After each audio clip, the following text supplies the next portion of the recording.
तो देखो अब हम 4.3 का क्वेश्चन नंबर 3 करेंगे। क्वेश्चन नंबर 3 है find the roots of the following equations. कितनी इक्वेशंस दिखाई दे रही हैं? दो, फर्स्ट पार्ट और सेकंड पार्ट। पहली बात मैं तुम्हें एक चीज बता देता हूं, इस टाइप की इक्वेशंस भी अक्सर एग्जाम में देखने को मिलती है। ये टॉपिक भी तुम्हारा एक इंपॉर्टेंट टॉपिक है। तो रूट्स फाइंड आउट करने हैं हमें इन इक्वेशंस के। मुझे बताओ क्या ये तुम्हें स्टैंडर्ड इक्वेशन दिखाई दे रही है? ये कहीं से भी स्टैंडर्ड इक्वेशन तो नहीं है। तो पहला काम है इन इक्वेशन को standard equation banana. In equation को पहले हम किस में कन्वर्ट करेंगे? स्टैंडर्ड इक्वेशन में। ठीक है, तो पहले फर्स्ट पार्ट देखते हैं। देखो फर्स्ट पार्ट है x minus 1/x equal to 3। x minus 1/x equal to 3। ठीक है, मुझे बताओ यहां पर x के नीचे कुछ नहीं है तो क्या लगा हुआ है? 1। जिसके नीचे कुछ नहीं होता वहां पर हम हेल्प के लिए क्या लगा लेते हैं? 1। अब मुझे बताओ यहां पर 1 और यहां पर x, 1 और x का एलसीएम लूंगा तो मैं एलसीएम लेना आता ही है। 1 और x का एलसीएम लेंगे तो x आएगा। अब देखो कितना आसान है, क्रॉस करना है बोर्ड पे। देखो क्रॉस का मतलब देखो ये वाला क्रॉस, ये क्रॉस का साइन जो मैंने बीच में बनाया है ना, ये तुम्हें नहीं बनाना, ना तो टेस्ट में ना पेपर में, ये सब समझने के लिए बनाया गया है। देखो क्रॉस का क्या मतलब है, x की मल्टीप्लाई x से कर दो। जब तुम x की मल्टीप्लाई x से करोगे तो x का तो बन गया स्क्वायर। 1 की मल्टीप्लाई 1 से कर दो, 1 की मल्टीप्लाई 1 से करोगे तो 1 इंटू 1 क्या बनेगा? 1। मुझे बताओ क्या इक्वल टू के 3 में कोई फर्क पड़ेगा? नहीं, वो पहले भी 3 था अब भी 3 रहेगा। अब मुझे बताओ ये x यहां पर क्या हुआ है? डिवाइड। ये जो x तुम्हें यहां पर दिखाई दे रहा है, ये x यहां पर क्या दिखाई दे रहा है? डिवाइड। और जब कोई डिवाइड वाली टर्म उधर भेजते हैं तो वो डिवाइड वाली टर्म उधर जाके क्या हो जाती है? मल्टीप्लाई। मतलब ये x 3 के साथ क्या हो जाएगा? ये जो x है ये 3 के साथ जाकर क्या हो जाएगा? मल्टीप्लाई। अब मुझे बताओ ये 3x यहां पर प्लस का है, ये 3x यहां पर क्या दिखाई दे रहा है? प्लस का। जब मैं इस 3x को इधर लेकर आऊंगा, जब मैं इस 3x को इधर लेकर आऊंगा तो इधर आकर ये क्या हो जाएगा? ये 3x इधर आकर हो गया माइनस। देखो 3x यहां पर क्या था? प्लस। ये 3x इधर आया तो इधर आके क्या हो गया? माइनस। अब मुझे बताओ क्या ये इक्वेशन स्टैंडर्ड इक्वेशन बनी है या नहीं है? मुझे बताओ क्या ये इक्वेशन स्टैंडर्ड नहीं है? ये हमारी स्टैंडर्ड इक्वेशन है और तुम्हें मालूम है अगर ये स्टैंडर्ड इक्वेशन बन गई है तो इसको सॉल्व करने के कई सारे मेथड है। Factorisation method, quadratic formula, completing square, है ना? क्योंकि हम इस एक्सरसाइज के अंदर क्वाड्रेटिक फॉर्मूला और कंप्लीटिंग स्क्वायर मेथड पढ़ रहे हैं तो एक काम करते हैं, क्वेश्चन ने तो हमसे बोला नहीं है कि किससे सॉल्व करो, क्वाड्रेटिक फॉर्मूले से सॉल्व करो, फैक्टराइजेशन मेथड से सॉल्व करो या कंप्लीटिंग स्क्वायर मेथड से सॉल्व करो। क्वेश्चन ने हमें नहीं बताया, क्वेश्चन ने हमें कोई सा भी मेथड नहीं बोला। तो एक काम करते हैं, जिस मेथड का मन करेगा वो कर लेंगे। तो मेरे हिसाब से हम इसके अंदर लगाएंगे क्वाड्रेटिक फॉर्मूला, क्योंकि क्वाड्रेटिक फॉर्मूला अगर मैं सच बताऊं तो एक आसान मेथड माना जाता है। माना क्या जाता है, होता भी है। तुम्हें मालूम है ना क्वाड्रेटिक फॉर्मूले के लिए तुम्हें तीनों वैल्यू पता होनी चाहिए, ए बी सी। देखो बोर्ड पे पहले से ही तुम ए की वैल्यू, बी की वैल्यू और सी की वैल्यू निकाल के रख लो। बोर्ड पे देखो ए वो होता है जो एक्स स्क्वायर के साथ होता है। मुझे बताओ एक्स स्क्वायर के साथ क्या दिखाई दे रहा है? कुछ दिखाई दे रहा है तुम्हें? क्या तुम्हें एक्स स्क्वायर के साथ कुछ दिखाई दे रहा है? कुछ नहीं ना। जब एक्स स्क्वायर के साथ कुछ दिखाई नहीं दे रहा तो ए की वैल्यू हो गई 1। अब बताओ बी वो होता है जो एक्स के साथ होता है, एक्स के साथ क्या दिखाई दे रहा है? माइनस का 3। ध्यान रखना साइन के साथ देखना होता है, अगर प्लस का साइन है तो प्लस का 3 और माइनस का साइन है तो माइनस का 3। फिलहाल कौन सा साइन है? माइनस का। तो तुम्हें बी की वैल्यू क्या लेनी पड़ेगी? माइनस, यानी कि बी की वैल्यू आ गई माइनस के 3। C होता है कांस्टेंट। मुझे बताओ यहाँ पर कांस्टेंट क्या है, -1। खैर, मैंने तुम्हें क्वाड्रेटिक फॉर्मूला लगाना सिखा रखा है, लेकिन मैं फिर भी एक एक चीज इसलिए बोलता हूं हर बार, ताकि तुम जितनी बार उस चीज को सुनोगे, सिर्फ मेरे बोलने से ही उस चीज को तुम जितनी मर्जी बार सुनोगे वो चीजें तुम्हें याद होती चली जाएंगी। अब तुम्हें मालूम है क्वाड्रेटिक फॉर्मूले में सबसे पहले क्या निकालना होता है, डी। क्वाड्रेटिक फॉर्मूले में सबसे पहले किसकी वैल्यू निकालनी होती है, रूट डी की। और रूट डी की वैल्यू तुम्हें मालूम है, फॉर्मूला लिख देता हूं, बी का स्क्वायर माइनस 4ac। मुझे बताओ, ये तो फॉर्मूला लिखवाया था मैंने, B square minus 4ac। Board पे देखते रहना ना 2 मिनट के लिए, उतारने का समय मिल जाएगा, टेंशन मत लो, पहले चीजों को समझ लो। बोर्ड पे देखो, b का स्क्वायर करना है, b क्या है तुम्हारा -3 का स्क्वायर करना है। कर नहीं रहा, सिर्फ लिख रहा हूं पहले, -3 का स्क्वायर। देखो अभी करा नहीं, सिर्फ लिखकर छोड़ दिया, -4ac। 4 तो ऐसे ही रहा। बताओ a की वैल्यू क्या है, a की वैल्यू है 1। बताओ c की वैल्यू क्या है, c की वैल्यू है -1। समझ रहे हो ना मैं क्या कर रहा हूं। मैंने क्या करा, मैंने सिर्फ और सिर्फ क्या डाली है, वैल्यू। मैंने सिर्फ इस क्वेश्चन के अंदर अभी तक सिर्फ क्या करी है, वैल्यूज डाली हैं। अब सॉल्व करूंगा। बताओ 3 का स्क्वायर, कुछ बच्चों को लगता है कि 3 की 2 से मल्टीप्लाई कर देंगे, 3 दूनी 6। मल्टीप्लाई नहीं करनी, 3 का स्क्वायर करना है, 3 3 जा 9। और हमेशा ध्यान रखना, जब भी माइनस का स्क्वायर करते हैं, जब भी माइनस का स्क्वायर करते हैं तो प्लस बन जाता है। जब भी माइनस का स्क्वायर करोगे तो वो क्या बन जाएगा, प्लस। यानी कि 3 का स्क्वायर हो गया तुम्हारा 9। अब इधर देखो, माइनस की मल्टीप्लाई माइनस से होगी, माइनस माइनस क्या हो जाएंगे, प्लस। और 4 एकम 4, फिर 4 की 1 से 4 एकम 4। तो देखो कुल मिलाकर यहां से क्या निकलेगा, 4। बस मुझे इतना बताओ, 9 और 4 कितने होते हैं। जब दोनों का रूट लेकर आए तो 9 और 4 को ऐड करा तो कितना निकल आया, √13। मुझे बताओ रूट डी की वैल्यू कितनी आ गई, √13। रूट डी की कितनी वैल्यू आ गई, √13। अब तुम्हें मालूम है x को निकालने के 2 फॉर्मूले होते हैं यहां पर। एक फॉर्मूला होता है, मैंने लिखवाया था, -b प्लस √d अपॉन में 2a। एक फॉर्मूला तो ये लिखवा रखा है मैंने, अगर तुमने ध्यान से पढ़ा हो और प्रैक्टिस करी हो तो। और एक फॉर्मूले में आता है -b माइनस √d अपॉन में 2a।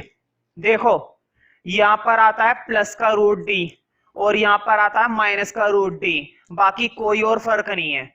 जब मैं तुमसे √d की वैल्यू पूछूं तो बता देना। अब इधर देखो, अब वैल्यू डालनी है बस। इधर देखो बोर्ड पे, b की जगह -3 डालोगे। बताओ, एक माइनस b के साथ लगा हुआ है, एक माइनस इधर भी लगा हुआ है। बोर्ड पे देखो, एक माइनस b के साथ भी है और एक -3 के साथ भी है। जब तुम दो माइनस लगाओगे तो माइनस माइनस आपस में क्या हो जाएंगे, प्लस। एक माइनस b के साथ और एक -3 के साथ, और b की जगह डालोगे 3, तो बताओ माइनस माइनस आपस में क्या हो जाएंगे, प्लस के 3, प्लस। अब मुझे बताओ √d की वैल्यू, मैंने तुमसे कहा था कि जब मैं √d की वैल्यू पूछूं तो बताना। तुम्हें मालूम है ना √d की वैल्यू कितनी आई थी, √13 अपॉन में 2a। मुझे बताओ a की वैल्यू कितनी थी, देखो ये रही a की वैल्यू। a की वैल्यू तुमने 1 डाली। मुझे बस इतना बताओ, अगले स्टेप में 2 की 1 से करेंगे तो 2 ही तो आएगा। अगले स्टेप में 2 की 1 से करी, 2 1 जा 2। तो तुम देख सकते हो x की एक वैल्यू निकल आई 3 प्लस √3 अपॉन में 2। x की एक वैल्यू निकल आई 3 प्लस √13 अपॉन में 2। अब दूसरी वैल्यू वहां से निकलेगी, दूसरी वैल्यू तुम्हारी वहां से निकलेगी।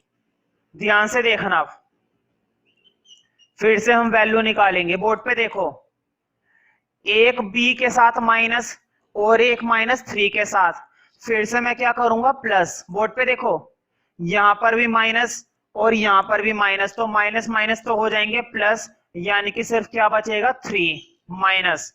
अब रूट डी की वैल्यू मैं तुमसे फिर पूछ रहा हूं, रूट डी की वैल्यू तुम फिर से मुझे क्या बताओगे, √13 और अपोन में 2a। मैं डायरेक्ट लिख दूं, अपोन में 2a की वैल्यू क्या आएगी, 2 ही आएगी। तुम इन दोनों वैल्यू को पीछे से मैच कर सकते हो। ध्यान से देखो, दोनों में सिर्फ कितना सा फर्क है, यहां पर बीच में प्लस आ रहा है और वहां पर बीच में क्या आ रहा है, माइनस। एक वैल्यू में अक्सर क्या आता है, प्लस, और दूसरी वैल्यू में अक्सर क्या आता है, माइनस। ज्यादातर यही फर्क पाया जाता है बस। तो ध्यान से इसको कॉपी करो।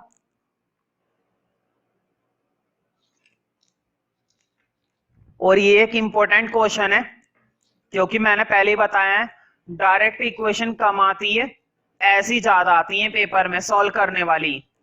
पहले तुम्हें क्या करना पड़ेगा, स्टैंडर्ड बनाना पड़ेगा। और अगर एक बार तुम्हें स्टैंडर्ड बनाना आ गया, फिर सॉल्व करने में कितना टाइम लगेगा।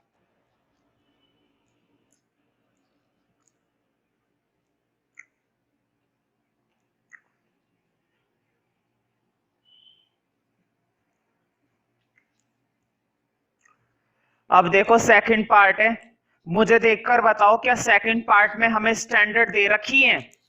सेकंड पार्ट के अंदर भी उन्होंने हमें स्टैंडर्ड फॉर्म नहीं दी। कोई बात नहीं, हम स्टैंडर्ड खुद बना लेंगे। देखो 1/x+4 minus 1/x-7 equal to है 11/30। मुझे बताओ इधर भी तुम्हें अपोन में क्या लेना पड़ेगा, एलसीएम। x+4 के साथ x-7 का क्या लेना पड़ेगा, एलसीएम लेना पड़ेगा। तो देखो एलसीएम लेना तुम्हें मालूम है, वेरिएबल का एलसीएम लेने के लिए मल्टीप्लाई दे देते हैं। देखो x+4 के साथ x-7 की मैंने क्या दे दी, मल्टीप्लाई। एलसीएम लेने का तरीका इतना बढ़िया है, तुमने क्या करा, x+4 के साथ x-7 की क्या दे दी, मल्टीप्लाई दे दी। अब तुम्हें मालूम है आपस में क्या करना है। देखो इधर बोर्ड पे हमेशा आपस में क्रॉस कर दिया करो। क्रॉस का मतलब ये नहीं है कि तुम अपने नोट के अंदर ये क्रॉस का साइन बना दो, टेस्ट में और पेपर में बना दो। ये क्रॉस में इसलिए बनाता हूं बोर्ड पर ताकि तुम्हें समझ में आ जाए, समझाने के लिए बस। ये क्रॉस का साइन तुम्हें कभी भी नहीं बनाना, ना टेस्ट में, ना पेपर में, ना नोट्स में। अब देखो क्रॉस करेंगे, बोर्ड पे देखना, 1 की मल्टीप्लाई x-7 के साथ, है ना। बोर्ड पे देखो 1 की मल्टीप्लाई x-7 के साथ करा, सेम आ गया। मुझे बताओ बीच में माइनस है ना, बीच में माइनस ही रहा। अब बताओ x+4 की मल्टीप्लाई 1 के साथ, x+4 की मल्टीप्लाई 1 के साथ, x+4 की मल्टीप्लाई 1 के साथ सेम ही आ गई। तुम सोच रहे होंगे मैंने ब्रैकेट क्यों लगा दिया। मैंने x-7 में तो ब्रैकेट लगाया नहीं, लेकिन मैंने x+4 में ब्रैकेट क्यों लगा दिया, है ना। ध्यान से देखो बीच में कौन सा साइन लगा हुआ था, माइनस। बड़ा बड़ा दिखाई दे रहा है ना, मैं और ज्यादा इंडिकेट करता हूं, रुको। क्या तुम्हें ये साइन दिखाई दे रहा है, ये साइन माइनस। जब भी बीच में माइनस आ जाए, इस बात को ध्यान से सुनो, मैं तुम्हें बता रहा हूं कि बच्चे कहां गलती करेंगे। मैं हर साल बच्चों को खूब समझाता हूं, लेकिन बच्चे फिर भी गलती कर देते हैं और इसी चीज में गलती कर देते हैं। बहुत कम टीचर तुम्हें बताएंगे कि गलती कहां होगी, लेकिन मैं गारंटी के साथ बता देता हूं गलती वहीं होगी और कहीं नहीं होगी। जब भी बीच में माइनस आ जाए तो ब्रैकेट लगा ले करो, वरना गलती हो जाएगी, इस बात का ध्यान रखना। जब भी बीच में क्या है, माइनस, तो हमेशा ब्रैकेट लगाओ। हाँ अब मुझे बताओ क्या इक्वल टू में कुछ बदला, कुछ भी नहीं बदला।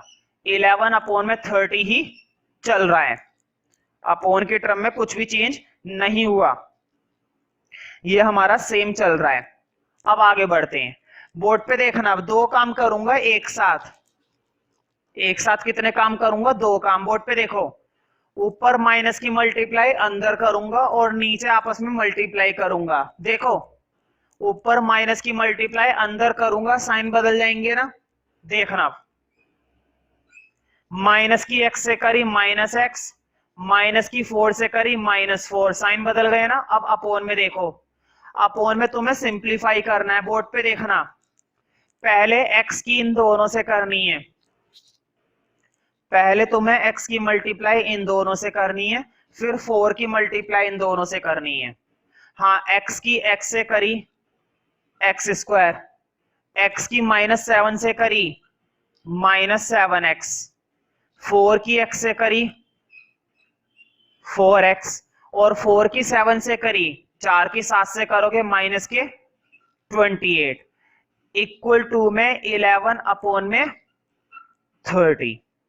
अब थोड़ा सा और सॉल्व करेंगे, ध्यान से देखो, एक चीज कट रही है। देखो ऊपर, ये प्लस का x और ये माइनस का x, ये टर्म तुम्हारी कट गई।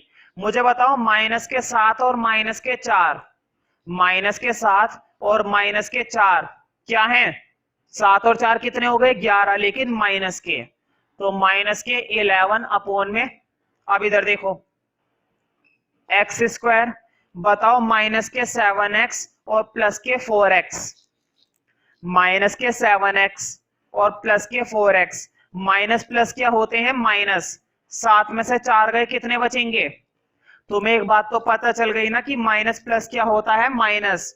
तो 7 में से 4 गए, 3 बचेंगे, लेकिन माइनस के, क्योंकि माइनस की डिजिट बड़ी है, तो माइनस के 3x, -28 इक्वल टू में क्या चल रहा है? 11 अपोन में 30, इक्वल टू में क्या चल रहा है?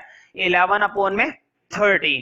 अब मेरी बात को ध्यान से सुनना, और सबसे इंपॉर्टेंट बात है, सबसे ज्यादा इंपॉर्टेंट। एक काम करता हूं, पहले एक स्टेप और कर देता हूं, फिर बताऊंगा। वो जो मैं इंपॉर्टेंट बात बताने वाला हूं, उससे पहले एक काम करता हूं, इस क्वेश्चन के अंदर एक स्टेप और कर देता हूं, उसके बाद मैं बताऊंगा। ठीक है, एक काम करो, अब फर्दर क्रॉस कर दो। देखो बोर्ड पे, अब ऐसा क्रॉस कर दो, यहां पर भी एक इक्वेशन, वहां पर भी एक इक्वेशन, आपस में क्या कर दो? क्रॉस। बोर्ड पे देखो, 30 की मल्टीप्लाई 11 से, मुझे बताओ मैंने क्या मल्टीप्लाई कर दी या सिर्फ लिख रखा है? सिर्फ लिख रखा है ना। 30 की मल्टीप्लाई 11 से, और इस पूरी इक्वेशन की मल्टीप्लाई 11 से। देखो, इसकी मल्टीप्लाई उसके साथ और इसकी मल्टीप्लाई उसके साथ। मुझे बताओ क्या मैंने अभी भी मल्टीप्लाई कर दी या सिर्फ लिख रखा है? बोलो, नहीं बोलोगे? तुमने इसकी मल्टीप्लाई अभी भी सिर्फ लिख रखी है, करी नहीं है। तुम सोच रहे होंगे लिख क्यों रखी है, कर क्यों नहीं रहे? अब जरा ध्यान से देखो, मुझे बताओ यहां पर भी क्या है? 11 मल्टीप्लाई, और यहां पर भी क्या है? 11 मल्टीप्लाई। जब भी सेम डिजिट मल्टीप्लाई हुई भी होती है, ध्यान से सुनना, सबसे इंपॉर्टेंट बात बता रहा हूं मैं, इतनी इंपॉर्टेंट बात बता रहा हूं, तुम्हारी कैलकुलेशन और तुम्हारी मेहनत बच जाएगी अगर उस बात को ध्यान से सुनोगे। तो तुम्हारी कैलकुलेशन और तुम्हारी मेहनत बच जाएगी अगर उस बात पर तुम क्या करते हो? थोड़ा सा फोकस करते हो। और अगर फोकस नहीं करा तो फिर करते रहो मेहनत। यहां पर भी 11 क्या हुआ हुआ है? मल्टीप्लाई, और यहां पर भी 11 क्या हुआ हुआ है? मल्टीप्लाई। 11 से 11 कट जाएगा। अब ध्यान से सुन लो, कब? 11 से 11 तभी कटेगा जब बीच में क्या होगा? Equal to. बीच में जब भी इक्वल टू का साइन होगा तभी कटेगा, वरना कभी नहीं कट सकता। मुझे बताओ क्या माइनस भी कट जाएगा? नहीं, सिर्फ 11 कटेगा, माइनस नहीं कटेगा। माइनस का 30 बचा हुआ है, माइनस का 30 नहीं कट सकता, सिर्फ क्या कटा? 11 कटा। अब मुझे बताओ, माइनस के 30 को उधर लेकर जाएंगे, माइनस का 30 उधर जाकर क्या हो जाएगा? प्लस हो जाएगा ना भाई। x² -3x -28, माइनस का 30 उधर जाकर क्या हो गया? प्लस के 30 हो गए। माइनस के 30 उधर जाकर प्लस हो गए, क्योंकि जब भी कोई डिजिट एक जगह से दूसरी जगह ले जाई जाती है तो उसके साइन बदल जाते हैं, उसके साइन इंटरचेंज हो जाते हैं। अब मुझे बताओ, देखो इधर बोर्ड पे, प्लस का 30 माइनस का 28, 30 में से 28 गए, कितने बचेंगे? प्लस का 30 और माइनस के 28। 30 में से तुम्हें क्या माइनस करने? 28 माइनस करने। देखो एक्स स्क्वायर माइनस 3x, 30 में से 28 गए, प्लस के 2 इक्वल टू 0। मुझे बताओ क्या ये इक्वेशन तुम्हारी स्टैंडर्ड इक्वेशन बन गई या नहीं बनी? क्या ये इक्वेशन तुम्हारी स्टैंडर्ड इक्वेशन बन गई या नहीं बनी? ये हमारी स्टैंडर्ड इक्वेशन बन गई। अब तुम्हें मालूम है स्टैंडर्ड इक्वेशन बनाने के बाद तुम्हें मालूम है हमारे पास कई सारे मेथड होते हैं क्वाड्रेटिक इक्वेशन को सॉल्व करने के। Quadratic formula, completing square, factorisation, है ना। जो मेथड का दिल करे वो कर लो। वैसे मैं एक मेथड बोलूंगा, क्वाड्रेटिक फॉर्मूला बढ़िया रहेगा, लेकिन इस इक्वेशन के लिए फैक्टराइजेशन ज्यादा सही रहेगा, क्योंकि इस इक्वेशन के फैक्टर तुम्हें फटाफट से मिल जाएंगे।